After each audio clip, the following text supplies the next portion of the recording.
하나님 말씀은 사도행전 21장 1절에서 16절까지 말씀입니다. 우리가 그들을 작별하고 배를 타고 바로 고스로 가서 이튿날 로도에 이르러 거기서부터 바다라로 가서 베니게로 건너가는 배를 만나서 타고 가다가 그브로를 바라보고 이를 왼편에 두고 수리아로 항해하여 두로에서 상륙하니 거기서 배의 짐을 풀려 함이러라. 제자들을 찾아 거기서 이레를 머물더니 그 제자들이 성령의 감동으로 바울더러 예루살렘에 들어가지 말라 하더라.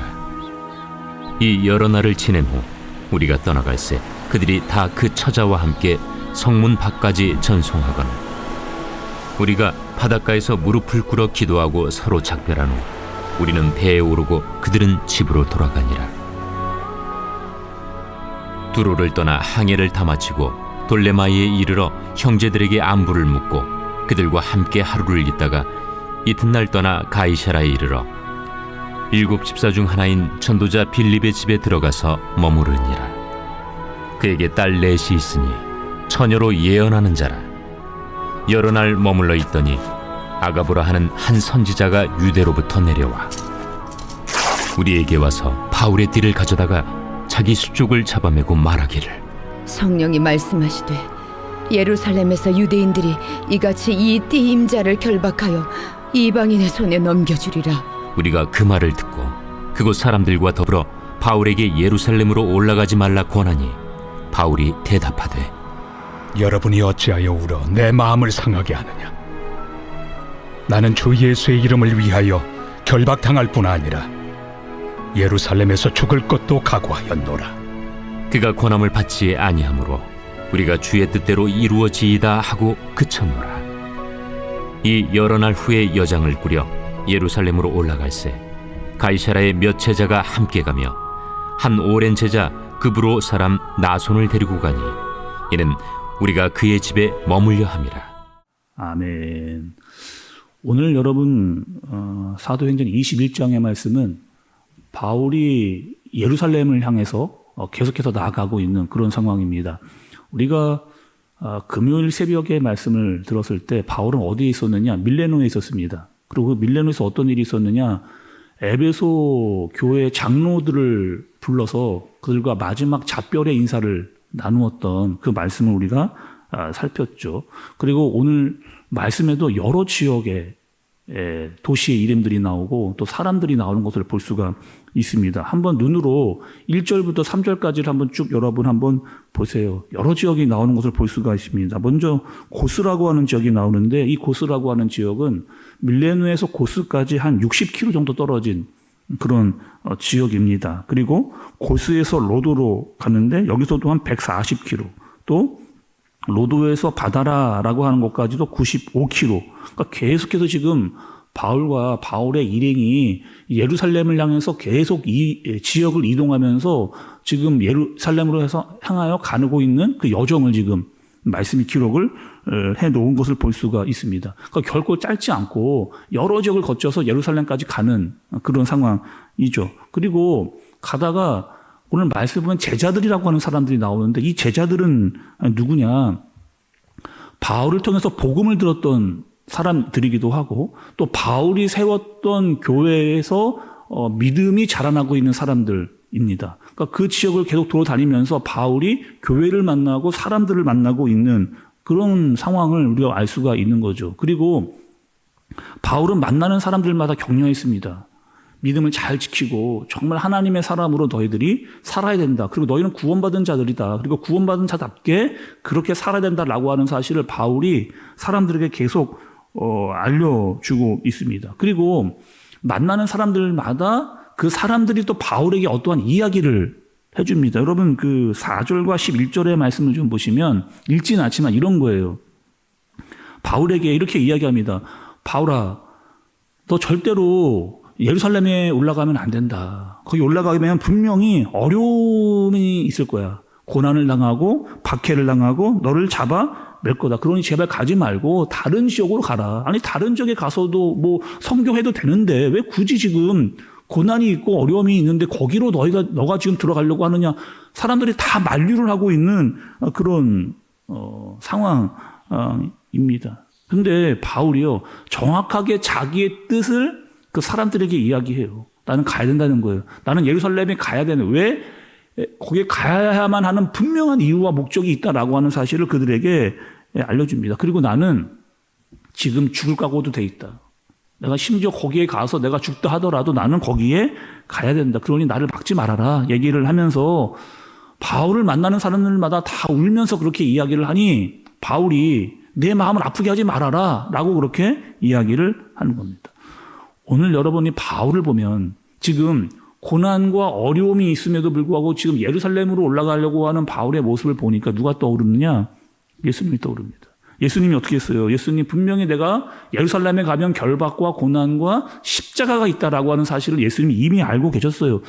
제자들에게 무려 3번이나 이야기를 해주셨습니다. 제자들이 이해를 못했거든요. 근데 예수님은 거기에 가야만 하는 분명한 이유와 목적이 있었습니다. 심지어는 여러분 베드로는 어떻게 했어요? 예수님께서 예루살렘으로 가야 된다라고 하니까 강하게 예수님의 옷장을 붙잡으면 가면 안 됩니다 라고 했던 그런 모습도 있었습니다.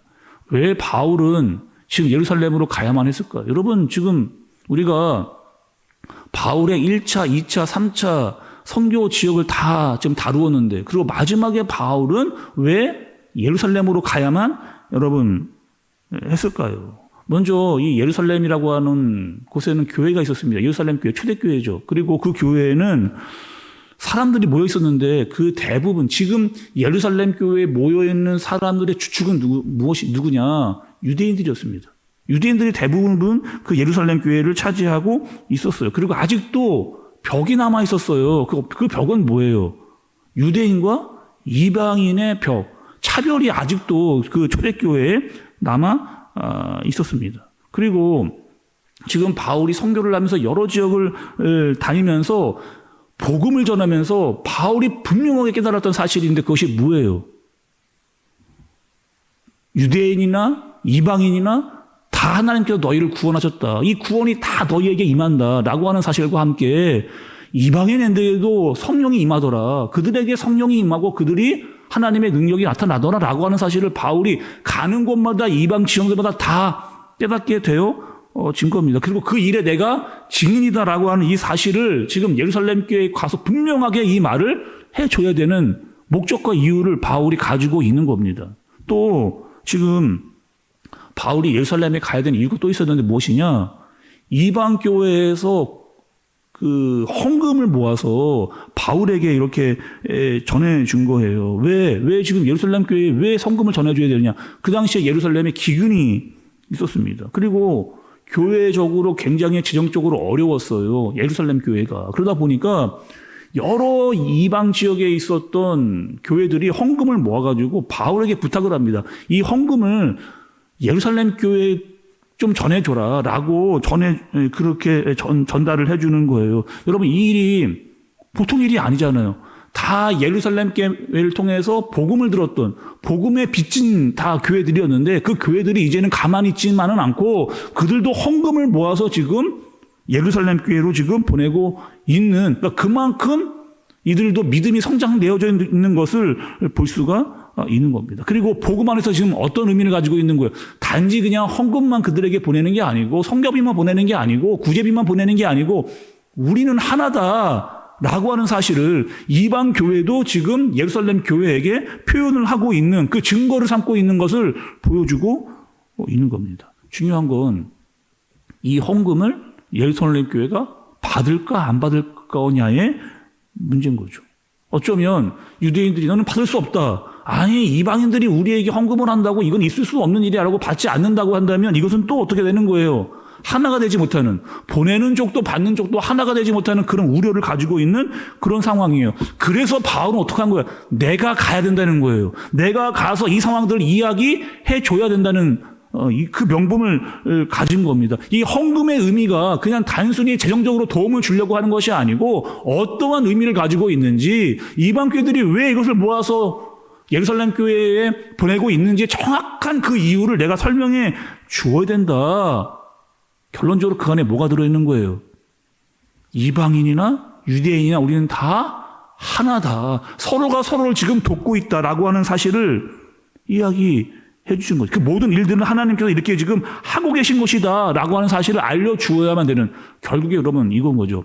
바울의 1차, 2차, 3차 그 모든 선교의 결말이 이겁니다. 유대인이나 이방인이나 다 차별이 없는 것이고 하나님이 다 구원을 주시고 그들에게 다 성령을 주셨다. 너희는 다 하나다라고 하는 사실을 바울이 반드시 알려줘야 됐고, 그 중심에, 그리고 그 모든 나라의 주인은 하나님이다라고 하는 사실을 바울이 알려주려고 했던 거죠. 여러분, 우리도 마찬가지 아니겠어요?